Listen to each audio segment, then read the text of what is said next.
It's the town known for scenic views. Cheese, take it, smile. Tourists get a slice of mountain life, or at least a slice of homemade fudge. A lift in spirits, but believe it or not, haunting the minds of some here. Every time I come to the property, it's kind of been hard. Is the progress yet to be made after the deadly 2016 wildfires? Well, I don't think we ever really thought it was ever going to go away. Ashley Sarver traveled from Elizabethtown, Kentucky. Oh, I'll show you this real quick. To see what's left of her grandmother Charlotte Bowles' Gatlinburg home. Just to pull up here and it be so open because everything's gone. Charlotte loved two things: her Kentucky Wildcats. That was her day. She'd be yelling, she'd be like, come on, boys. And Gatlinburg. And didn't want to leave when the rapidly spreading fire came close to her home. When they were leaving, the image that I sent of the house, it was through a screen door kind of, and that was the smoke rolling up the mountain. This was a pretty horrific event here. About 1/3 of the buildings burned in Gatlinburg are now under construction. Mark Adams with the city's tourism bureau says during the 2016 inferno, a building burned every 15 seconds. And we're still in that recovery mode here. And we anticipate being in this mode for at least another year to 2 years, possibly even 3 years. Now, one of, if not the biggest memorial for the fire victims is here at Anakeesta with the Memorial Forest Walk. It's a way to remember those who lost everything from those wildfires and those that lost their lives. Realize that, we were part of the story of Gatlinburg, and to make it a significant part of the story, we felt like it was an important thing for us to do to create a forest memorial walk. The outdoor attraction with a 2,000-foot tall lift up the mountain opened after the fire, a sign that this town is coming back. Oh, Lord. May have been wounded. Some of the attractions and restaurants that actually did catch fire, but some of those have rebuilt. But for the most part, downtown Gatlinburg is still here. But that's not to say everything will return to the way it was. It's not ever the same.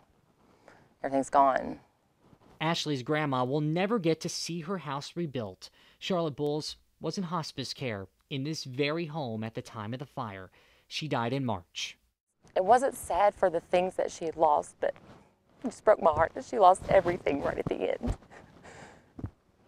And she was ultimately going to die too, but sorry. In fact, the house she loved is now a resting place. Charlotte's ashes are scattered here. They're on this property and then they're in the mountains. Those Tennessee mountains that she loved. The mountains charred from the fires 1 year ago. Those scenic views now slowly coming back. I just want to see it back. Absolutely for her. With photojournalist Matt Garner in Sevier County, Tennessee, Steve Butera, LEX 18 News.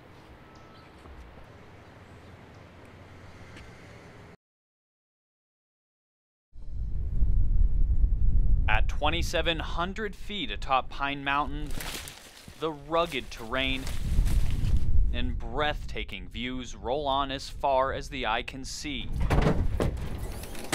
Amongst it all, longtime communities of Kentuckians are easy to spot. But in these hills, another, less visible community is thriving. Our cliff's just down the hill a little ways here. Every day, biologists with Kentucky Fish and Wildlife work to track the growing black bear population. The key is finding newborn cubs every February. They're about 100 yards. For Tristan Curry and his colleagues, this search for cubs is the first of the year. Most places we don't have to go down any cliff lines or anything. We have a little better access, but it can always be worse. A cold, slippery hike brings the group to the first checkpoint. You're 30 yards uphill from her, roughly. And the trickiest part of it all. They can be easily aroused, per se, some of them, and then some of them do sleep pretty heavy, and they're not as easily woken, but it can be as little as a twig snap that can alert them. A steep trek away is the first possible den of the season. While the group stays behind, Curry and one other biologist will trek down slowly. They hope to find cubs, but immobilize the mother first. That's your dart pistol that we utilize in the den. It's a pneumatic pump. And we also have a jab pole. Like I say, it just veers to the left down here. There's no timeline for this part. Safety is key for bear and biologist. Ready? Go!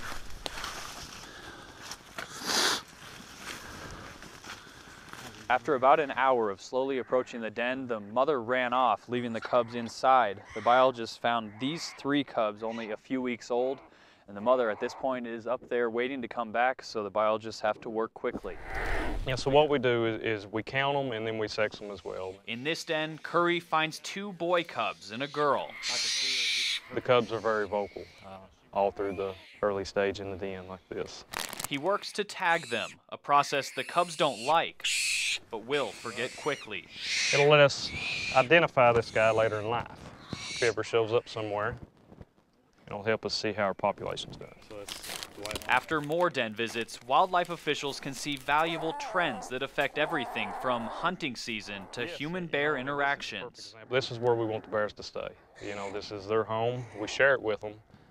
We just have to be responsible with what we do. Minutes later, we leave the cubs back in the den so the mother, only 100 yards away, can come back. Curry will return later in the year to see their progress. Though an inconvenience, biologists believe den visits like these are invaluable for the bears and the people sharing a home with them. Covering the news in Letcher County, Connor McHugh, LEX 18 News.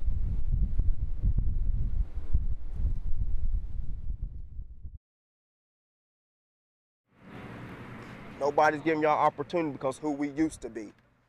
Y'all understand that? Yes, sir. Used to be. All right, that's not Phelps anymore. His players say, yes, sir, and no, sir. There was no field when he was hired. Phelps hadn't won a game since October 2013. In the last 2 years, under former UK star David Jones, they've won 9. That in itself is worthy of a wonderful story. But it's a small part of what got Jones to earning his coaching whistle. But, you know, faith is what got me thrown through all this. David is the product of the beautiful mountains of eastern Kentucky and West Virginia. As a kid growing up, he's the first to tell you that he's fortunate he didn't end up in jail. There were 2 men who came into his life who changed his life. And today, he wants to spend his time giving back to kids who could have gone down the wrong path like he almost did. One other thing about David, he's really lucky he's alive. Back in July, his ex-wife and her cousin, Dennis Page, who was out of jail after posting bond from drug charges, came to his house about 1 a.m. to, according to David, pick up toys for one of his 5 children. The 32-year-old says no one was arguing when the guy sucker punched me, and I beat him up, and he shot me, and you know, it almost killed me. And I get emotional because, you know, just my mom just standing by my bedside and crying. My dad actually died on the way to the hospital. I drove myself. I had my buddy in the car with me, but he was panicking. Shot in the stomach, the bullet is still in his back. Jones couldn't eat, lost 40 pounds. He's still dealing with all kinds of complications. Because he grew up with friends getting hooked on pills, he refused pain pills like he did at Kentucky when there was a problem. Back when I was growing up, you know, there was a lot of racism and stuff going on, and, you know, and I was a bad kid. I mean, I was a really bad kid, and my mom couldn't handle me. Single parent home, stepfathers coming in and out, and there's a guy named David Cook, as a white guy, he took over me, and you know, that's become my dad. Line up, line up, line up, line up, line up. Jones believes there are too many kids in eastern Kentucky and West Virginia that don't have that male influence he desperately needed. So that's what he wants to do for his players. As crazy as it sounds, David believes that in spite of everything, his home has given him so much that he has to give back, which is also why he hosts a free football camp for kids in the summer. Alan Cutler, LEX 18 Sports.